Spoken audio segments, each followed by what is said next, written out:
namumurong tumaas pa ang presyo ng bigas dahil sa patuloy na pagsirit ng presyo ng langis. Yan ang babala ng grupo ng mga magsasaka. Batay raw sa kanilang monitoring, nagmahal na ng humigit kumulang 3 piso kada kilo ang lokal na bigas sa ilang lugar. Sumirit naman sa 64 hanggang 70 pesos per kilo ang imported rice. Dahil dyan, pinag-aaralan na raw ng Department of Agriculture ang pagpapatupad ng price cap sa imported rice na nasa 50 pesos kada kilo.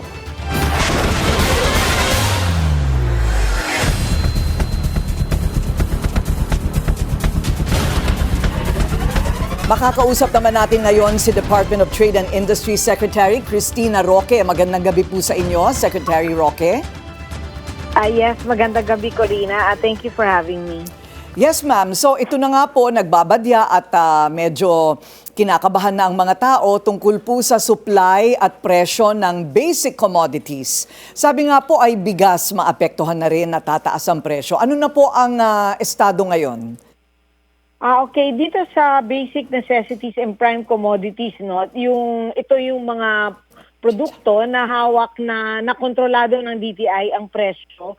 We have no price increase for the basic necessities and prime commodities for the next 30 days. So, pero yung mga ibang companies nag-inform sa amin na up to 60 days wala po silang price increase. But at least for the basic necessities and prime commodities, up to 30 days po, wala tayong price increase dito. Kailan po nagsimula yung 30 days? It ends po on April 16. So, nag-usap po kami ng March 16 and yung 30 days will be.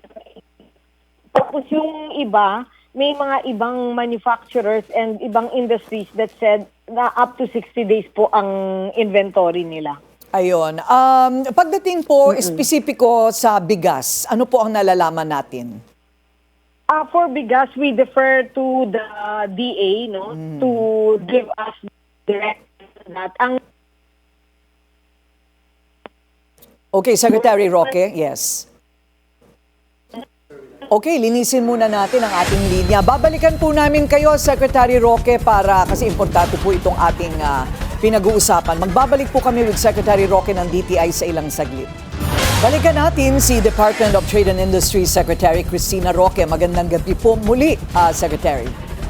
Yes, magandang gabi, Corina. Thank you for having me. Okay, so kanina na-establish natin na ito pong mga negosyante ay nangako po ng 30 to 60 days reprieve na hindi sila magtataas ng presyo.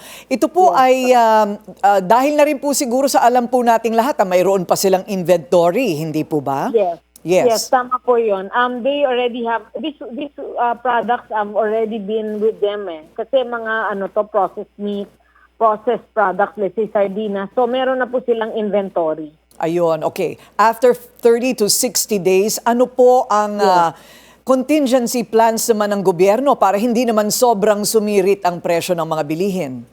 Yes, tama po yun. Actually, I met with them, with the manufacturers, especially those that are part of the basic necessities and prime commodities products last March 16, and they assured that there will be no price increase for this basic necessity and prime commodity products. Okay, but after the 60 days, meron po tayong balak gawin para hindi po sobra ang pagtaas? Yes, actually, we will be talking to them every 2 weeks, no? Or if not, if example, biglang may, kasi we have a really close communication with them, no? And I really talk to even the owners already of these companies to make sure na we really closely monitor itong mga pagkain na to, especially itong basic necessities and prime commodities. Ayun, okay. Kasi kailangan pong, ang mga tao po kailangan pong parang magplano ba para i-budget kung gaano kalaki ang itataas para mapagkasya po nila. So kami po yes po ma'am. So we will continue to coordinate with you at makikipag-ugnayan tungkol po sa presyo after 2 weeks. Ano po. Maraming salamat. Maraming salamat, Corina. Department of Trade and Industry Secretary Cristina Roque. Manatiling nakatutok sa Bilyonaryo News Channel. Sumubaybay sa aming social media accounts at mag-subscribe sa aming YouTube channel para sa mga bago at eksklusibong balita.